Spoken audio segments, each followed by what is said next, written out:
Potironians! I am your Ate Kyla from Gas 12A. Ako ang current president ng Potironians Integrity Crusaders at katuwang namin ang SSLG para labanan ang food waste.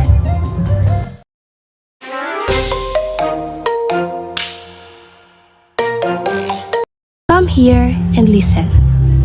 Think about this carefully.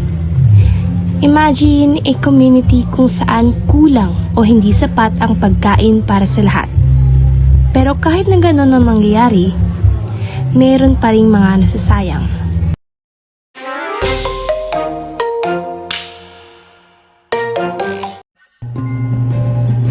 Kumusta? We are done with our first 2 episodes of Patalks. Sa tingin mo, ano naman kaya ang pag-uusapan natin ngayon? May ideya ka na ba mula sa ating introduction from Ate Kyla? If yes, halina at pag-usapan natin ito with her. We're going to talk about food waste.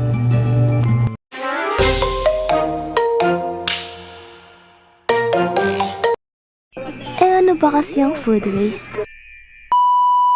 Binigyang kahulugan ng United Nations Food and Agriculture Organization ang food waste bilang pagkain na nakalaan para sa consumption ng tao.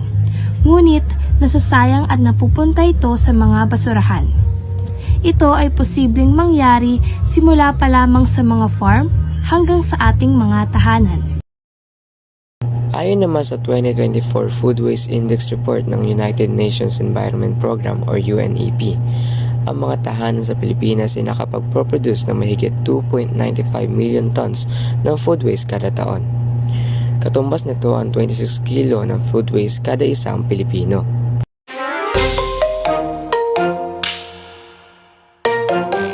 Paano natin mababawasan ang food waste bilang mga estudyante?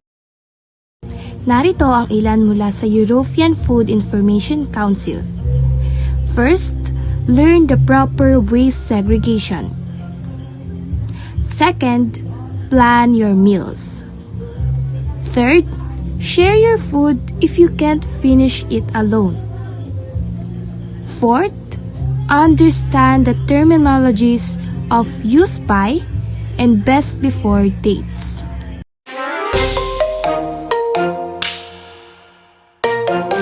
Hep hep hep, hindi pa tayo tapos. We step in green, a race against food waste.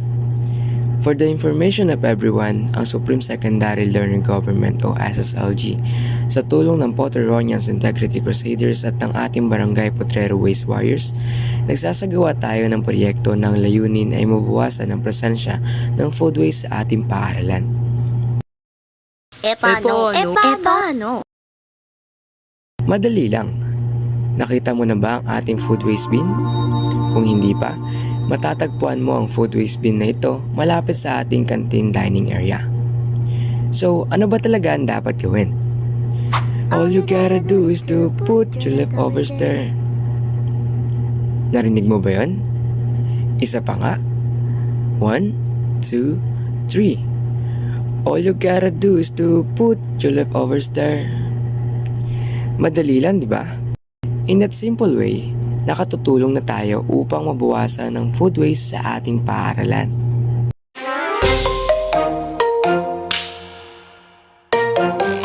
Natapos na naman ang ating episode. May natutunan ka ba? Kung may hindi klaro sa'yo, maaari ka namang lumapit sa amin at magtanong. With that, lagi mong tatandaan na mahalaga ka at ang batang putrero, panalo.